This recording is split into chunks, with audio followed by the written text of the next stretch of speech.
What's up? What's up? I'm back with the second part of the Bible Talks series. I'll try to keep this one short. I'll try. The first story you can find in the book of John, chapter 5, verse 1 to 15. Let's dive into that.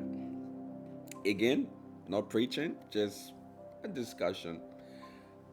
So Jesus was in By the way, I have notes here on the side. I'm just going to be reading from every now and then. So Jesus was in Jerusalem for the feast of the Jews.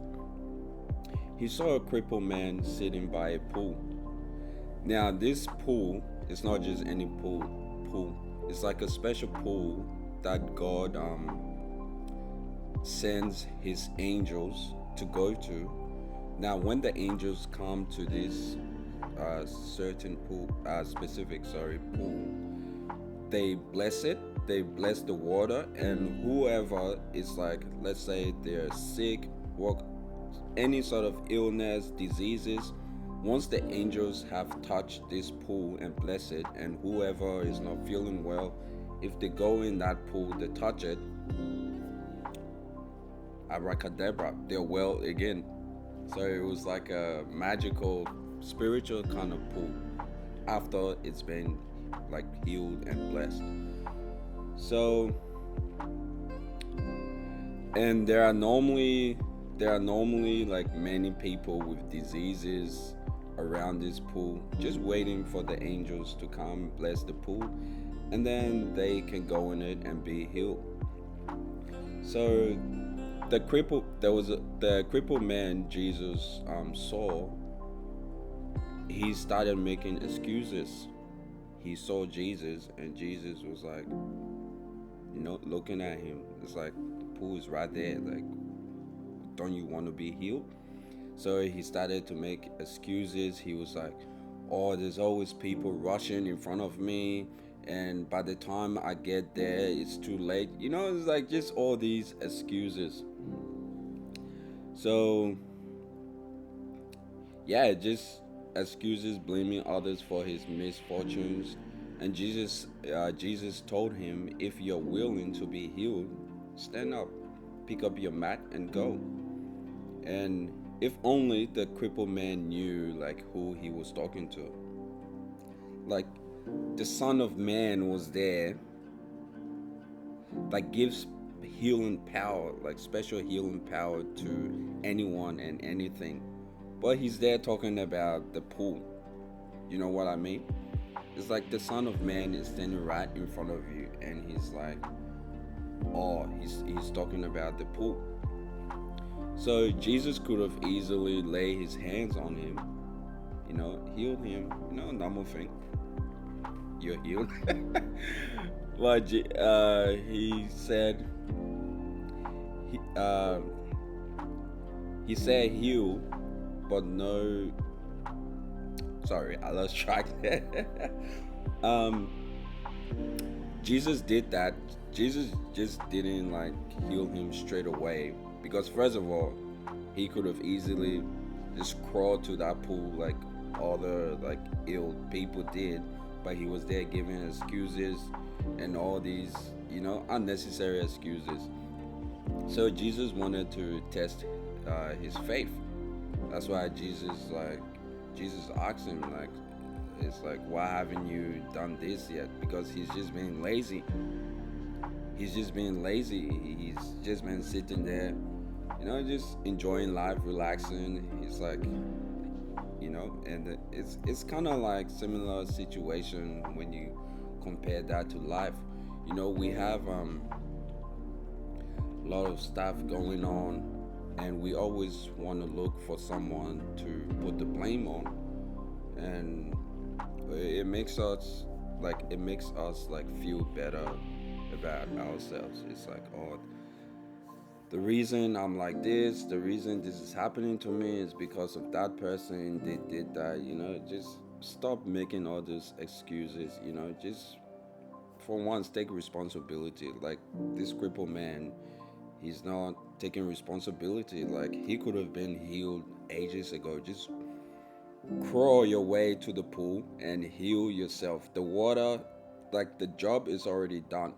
It's already been healed. Just go in the water. But he's telling Jesus, look, people always rushing in front of me. It's not my fault. I haven't been healed yet. Sorry. Like I said, I'm going to be keeping this short. So yeah. Let's move on to the next story. So this story you can find in Second Chronicles chapter 20. It's all there. So this one is about Jehoshaphat. Some of these names, some of these biblical names. Forgive me for my pronunciation. So Jehoshaphat is a king of Judah. He was terrified when vast armies came against him. Instead of controlling the situation himself, though, he turned to God. I really like this story. So he prayed. The prayer he prayed to God was, "We do not know what to do or how to defeat their enemies." So they went to the temple. Jehoshaphat, he called everyone to come, and they were like praying to God, like seeking knowledge on how to defeat like these armies, these bunch of enemies that was like coming towards them to attack them. So the Spirit of the Lord spoke through the son of Zechariah, and the Spirit, when he was speaking through the son of Zechariah, the Spirit said, "Pay attention, all you people of Judah, residents of Jerusalem, and King Jehoshaphat. This is what the Lord says to you. Don't be afraid and don't panic because of this huge army, for the battle is not yours, but God's." We always want to be taking on stress that's not ours. Like, no need to be fighting battles that are not yours. Like God said, vengeance is mine. Like, the battle is not yours. It's not every battle you have to go in. Sometimes, think about it. Some of those battles you go in, that's why they say pick your battles. Some of those battles you've gone in, have you won all of them? No. So those ones you lost, you probably could have like left for God. So the battle is not yours, but God's. So the king and his people, after praying, and the Spirit of the Lord spoke to them, the battle is not yours, but God's. So they went down to meet the armies and sang praises to the Lord. And straight away, as they started to sing, something strange happened. When Jehoshaphat and his people started to sing, the army, bunch of armies, they became confused and started destroying one another. The king and his people didn't have to lift a finger. All they did was just started singing praises to the Lord, and all of a sudden, these bunch of armies, just started to get confused, and they started to destroy each other. King Jehoshaphat, they didn't even have to lift a finger. So it's a similar story as well with Elisha and his servant. Let's move into that. So Elisha and his servant, you can find this in 2 Kings chapter 6, verse 17 to 20. So Elisha and his servant were outnumbered by armies. So Elisha's servant became terrified. It was like, you know what? Elisha was just there. He's like, oh, this is too easy. Like, there's thousands of armies surrounded, and these guys are only two. Just standing there, and these thousands of armies just surrounded them. And Elisha is like, he knows, he knows, they're going to win that battle. He knows God is with them. But the servant was like, oh, we're going to lose. We're going to lose this battle. So Elisha was like, look, don't worry. this battle is ours. And the servant was like, yeah, you sure about that? So Elisha, he prayed to God. He's like, please, let me just, so I don't misquote here. So, yeah, he asked the Lord to open up his servant's eyes. It's like, open his eyes, Lord, so that he may see them. So the Lord opened Elisha's servant's eyes, and the servant looked up and saw the hills full of horses and chariots. He was like, oh, whew. Imagine you are just there, two of you. You're standing there and you're surrounded by thousands and millions of armies, ready to destroy you. And then one of them is so optimistic. They're like, "Don't worry, we've got this." It's like, "Ugh, you sure?"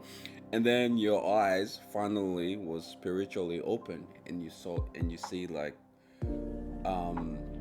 just horses and chariots, like all angels everywhere, just ready for battle. I would be like, "Oh, thank God, thank God for that." So, yeah, angels everywhere on the hill ready to fight. But Elisha asked the Lord. This was the second prayer. The first one was to open his servant's eyes, and the second prayer was to strike his enemies with blindness. So after praying, the Lord, did his thing. Struck all the enemies. Sorry, he struck the armies with blindness, and Elisha was like, you're going the wrong way. So he's like, follow me, I'll direct you to the right way. Elisha took those armies straight to his king palace. And then when they got there, the king was like, should I strike them down? Elisha was like, let me strike them down. First of all, you didn't do any of the work. So you don't need to be striking you don't need to be striking anybody down here. The king was like trying to act like he did any of the work that was done there. So Elisha was like, no, we're not going to harm them. So they give the armies food and drinks. They ate, drank, and then afterwards they sent the armies back to where they came from. Imagine that was you. You were in that situation. So all your enemies are blind. What's the first thing you're gonna do? I don't know about you, but for me, as soon as blindness came on them, I'm going in with some jabs, like get them. But Elisha, he did the opposite. He fed them and give them drinks and send them back on their way. Let's move on to the next stories. So this one is Paul and Silas. So you can find this story in Acts chapter 16, verse 16 to 40.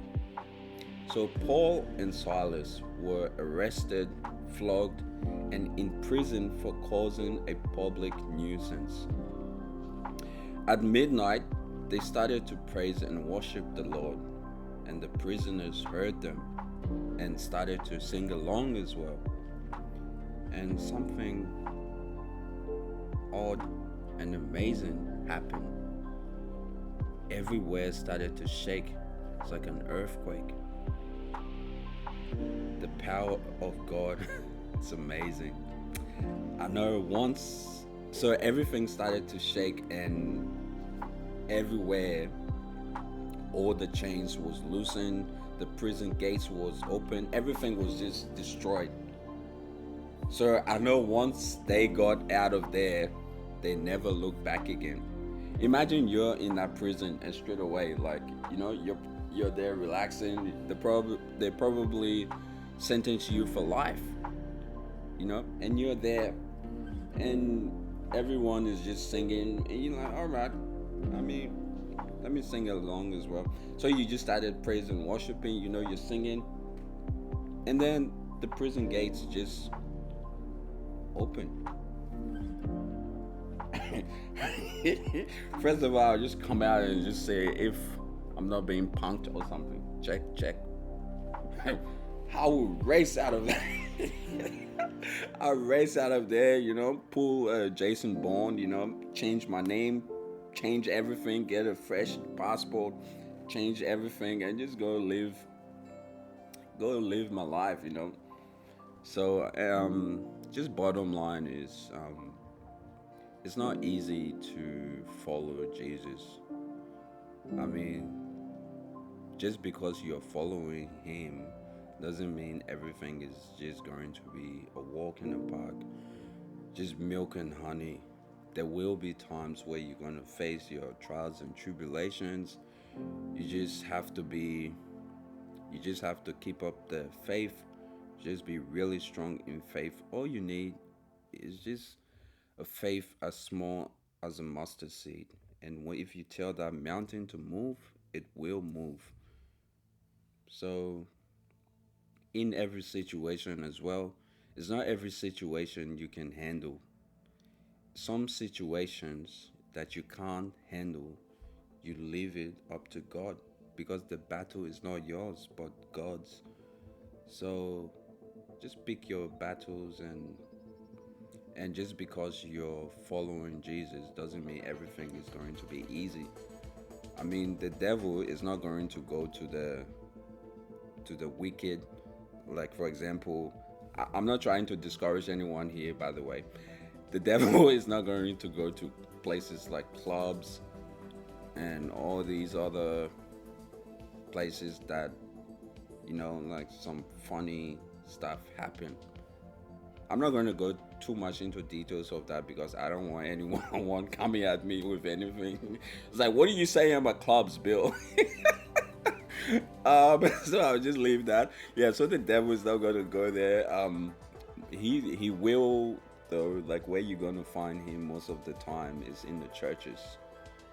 Again, I'm not saying anything. It's just because he knows the people in the church he haven't won yet, so he's there, like, misleading them to catch them and make them the clubs. He's already owned that territory, so he's going to be in church just trying to recruit new people for his kingdom. So yeah, that's the second part. Next week Sunday I'll try to get through the third part, and that should be the last part for now. Yeah, so thank you for watching.